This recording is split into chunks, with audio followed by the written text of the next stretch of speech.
আজকের আপনাদের সাথে শেয়ার করব এই লোভনীয় স্বাদের আমলকি টক মিষ্টি আচারের রেসিপি। আসসালামু আলাইকুম viewers, welcome back to my channel. কোনো রকম বাড়তি ঝামেলা ছাড়াই খুব সহজে চটজলদি এই আচারটা করে দেখাবো, যার টেস্ট কিন্তু অতুলনীয়। সো দেরি না করে আজকে চলুন দেখে নিন রেসিপিটা। আমলকির আচার বানানোর জন্য আমি এখানে নিয়েছি হাফ কিলো আমলকি আর খুব ভালো করে এভাবে ফার্স্টে ধুয়ে নিচ্ছি। আমলকি খাওয়া আমাদের হেলথের জন্য অনেক অনেক বেশি বেনিফিশিয়াল, স্পেশালি ইন উইন্টার্স। শীতকালে কিন্তু আমলকিটা খেলে আমরা সর্দি কাশি থেকে রক্ষা পেতে পারি। আর এছাড়া আমলকিতে থাকে প্রচুর পরিমাণে ভিটামিন সি, যেটা আমাদের স্কিন অ্যান্ড হেয়ারকে ভালো রাখতে সাহায্য করে, ব্লাড প্রেশারকে কন্ট্রোলে রাখতে সাহায্য করে, আর ইমিউনিটি বুস্টার হিসেবেও কিন্তু এই আমলকি অনেক অনেক বেশি উপকারী। একটা কড়াইতে দিয়ে দিচ্ছি এখানে 2 গ্লাস পানি, আর পানিটাকে আমি ফার্স্টে ফুটতে দেব। পানিটা ফুটে উঠলে আমি এর মধ্যে দিয়ে দিচ্ছি আমলকিগুলোকে খুব ভালো করে এখানে ফার্স্টে সেদ্ধ করে নিচ্ছি। আপনারা চাইলে কিন্তু আমলকিগুলোকে স্টিমও করতে পারেন, তবে এইভাবে সেদ্ধ করেও কিন্তু আমলকি যদি বানান, মানে আমলকির আচারটা, তাতেও কিন্তু এটার টেস্টটা অনেক বেশি ভালো লাগবে। এইভাবে আমি পানিতে ফুটতে দেবো, কোনো রকম নুন বা হলুদ দেওয়ার দরকার নেই। এটাকে জাস্ট আমি ঢেকে 10 মিনিটের জন্য এইভাবেই রেখে দেবো। সো ঢেকে আমি 10 মিনিট পরে ফিরে আসছি। 10 মিনিট হয়ে গেছে, ঢাকনা খুলে দেখে নেব। দেখুন কালারটা কিন্তু চেঞ্জ হয়ে গেছে, আর আমলকিটা কিন্তু খুব ভালো মতন এখানে সেদ্ধ হয়ে গেছে। একটা ছুরির সাহায্যে দেখে নিচ্ছি, এখানে আমলকিগুলো খুব ভালোভাবে সেদ্ধ হয়ে গেছে। এখন এগুলোকে আমি পানি থেকে উঠিয়ে নেব। আমলকি খাওয়া আমাদের শরীরের জন্য অনেক বেশি উপকারী, আগেই বলেছি। যারা ডায়াবেটিক পেশেন্ট তারাও কিন্তু এই আমলকিটাকে খেতে পারেন। এছাড়া ওয়েট লস করতেও কিন্তু এই আমলকি আমাদের সাহায্য করে। সো এখানে আমি আমলকিগুলোকে পানি থেকে উঠিয়ে নিয়েছি। এখন আচার বানানোর জন্য একটা স্পেশাল মশলা এখানে রেডি করে নিচ্ছি। ফার্স্ট এখানে নিয়ে নিচ্ছি মৌরি। এখানে আমি 3 চামচ মৌরি দিলাম। দিয়ে দিচ্ছি এখানে গোটা জিরে, দিয়ে দিচ্ছি এখানে আমি 2 চামচ গোটা জিরে। এখন দিচ্ছি আমি ধনে। এখানে আমি দিয়ে দেব 2 চামচ গোটা ধনে, আর দিচ্ছি 5 ফোড়ন। এখানে দিয়ে দিচ্ছি 2 চামচ 5 ফোড়ন। সো এই হচ্ছে আমার আচারের মশলা। মশলাগুলোকে আমি মিডিয়াম ফ্লেমে একটু ভেজে নেব। কালারটা যখন একটু হালকা চেঞ্জ হয়ে আসবে, সেই সময় গ্যাসের ফ্লেমটা বন্ধ করে ঠান্ডা করে আমি এটা মিক্সার গ্রাইন্ডারে একটু পাউডার করে নেব। তবে ফাইন পাউডার করব না, আধ পেশা মতন করে নেব। সো কালারটা এখানে চেঞ্জ হয়ে এসছে, গ্যাসের ফ্লেমটা বন্ধ করে একটু ঠান্ডা করে আমি এটাকে পাউডার করে নিয়েছিলাম। এইখানে আমার আমলকিগুলো ঠান্ডা হয়ে গেছে। এখন দেখুন এইভাবে জাস্ট হাত দিয়ে কিন্তু একটু মানে ভেঙে নিলেই আমলকিগুলো খুব সহজেই ভেঙে যাবে। আমলকিগুলো খুব ভালোভাবে এখানে যেহেতু সেদ্ধ হয়েছে, তাই আমলকিগুলো খুব ভালোভাবে এইভাবে খুলে যাচ্ছে, দেখতেই পাচ্ছেন। আর ভিতরে যে বিচিটা থাকে, মানে দানাটা থাকে, সেটা কিন্তু আমাদেরকে ফেলে দিতে হবে। এইভাবে কিন্তু আমলকিগুলোকে সবগুলো আমি পিসেস করে নেব। খুব সহজেই কিন্তু এই কাজটা হয়ে যায়, কোনো রকম টাইম কনজিউমিং এর ব্যাপার নেই।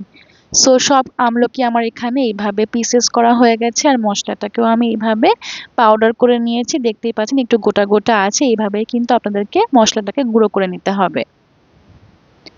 এখন চলে যাচ্ছি আচার বানানোর প্রসিডিওরে। এখানে কড়াইতে দিয়ে দিচ্ছি আমি 1/4 কাপ সর্ষের তেল।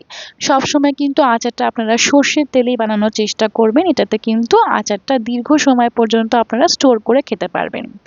এখানে দিয়ে দিচ্ছি আমি 2টো শুকনো লঙ্কা। আর আজকের আমি আচারটা খুব একটা বেশি ঝাল ঝাল করব না, এর টেস্টটা হবে টক মিষ্টি। দিয়ে দিয়েছিলাম 2 চামচ 5 ফোড়ন।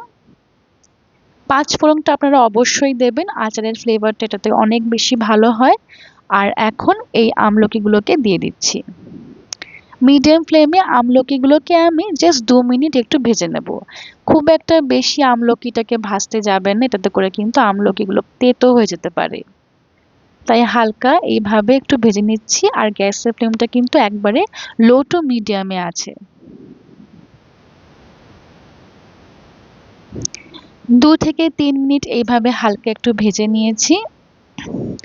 এখন এর মধ্যে দিয়ে দিচ্ছি আমি বিট নুন। এখানে দিয়ে দেব আমি 2 চামচ বিট নুন। দিয়ে দিচ্ছি আমি এখানে হলুদ গুঁড়ো 1 চামচ। দিয়ে দিচ্ছি এখানে কাশ্মীরি লাল লঙ্কার গুঁড়ো 1 চামচ। আর দিয়ে দিচ্ছি এখানে শুকনো লঙ্কার গুঁড়ো 1 চামচ। এখন আমি এগুলোকে খুব ভালো করে মিক্স করে নিচ্ছি। মশলার সাথে খুব ভালো করে এই আমলকিটাকে মিক্স করে নেব। আর গ্যাসের ফ্লেমটা আগেই বলেছি লো টু মিডিয়ামে রাখবো, কোনো রকম ভাবে হাই করা যাবে না। খুব বেশি যদি আমলকিটাকে ভেজে ফেলেন তখন টেস্টটা কিন্তু ভালো হবে না, আমলকিগুলো তেতো হয়ে যেতে পারে। তাই এভাবে লো ফ্লেমে কিন্তু মশলার সাথে আমলকিগুলোকে মিক্স করে নিতে হবে। এখানে মিক্স করে নিয়েছি, এখন এটার মধ্যে অ্যাড করে দিচ্ছি আমি আখের গুড়। এখানে আমি হাফ কাপ আখের গুড় নিয়েছি। আপনারা চাইলে এই আমলকির আচারটাকে চিনি দিয়েও বানাতে পারেন। আমি আজকের আখের গুড় আর চিনি মিক্স করেই এই আমলকির আচারটাকে বানিয়ে দেখাবো। গুড়টা দিয়ে খুব ভালো করে এই আমলকিটাকে মিশিয়ে নিচ্ছি। আর গুড়টা যখন গলে যাবে তখন কিন্তু এর মধ্যে আমি চিনিটা অ্যাড করব। খুব ভালোভাবে এখানে আখের গুড়টা মেল্ট হয়ে গেছে, গলে গেছে, দেখতেই পাচ্ছেন। আর গ্যাসের ফ্লেমটা সবসময় আমি এখানে লোতেই রেখেছিলাম। এখন এখানে অ্যাড করে দিচ্ছি চিনি। এখানে হাফ কাপের থেকে একটু কম চিনি নিয়েছি। আর খুব ভালো করে চিনিটাও মিক্স করে নিচ্ছি। যে যেমন মিষ্টি খাবেন সেই হিসাবে কিন্তু চিনি বা গুড়টা এখানে অ্যাড করতে পারেন। এই আচারে আমি ঝালের পরিমাণটা একটু কম রেখেছি, আগেই বলেছি। তবে আপনারা যেরকম ইচ্ছা পছন্দ মতো ঝাল আর মিষ্টিটাকে বাড়িয়ে কমিয়ে নিতে পারেন। এখন এখানে স্পেশাল যে আচারের মশলাটা বানিয়েছিলাম সেটা অ্যাড করে দিলাম। এখন এই মশলাটাকে খুব ভালো করে মিশিয়ে নিচ্ছি। আর গ্যাসের ফ্লেমটা এই সময় একেবারেই লো করে দিয়েছিলাম। খুব ভালো করে মিশিয়ে নিতে হবে। আর এখানে দেখতেই পাচ্ছেন চিনিটা কিন্তু সম্পূর্ণ পানি ছেড়ে দিয়েছে। আমি এইভাবেই আরো 1.5 থেকে 2 মিনিট গ্যাসে বসিয়ে রাখবো।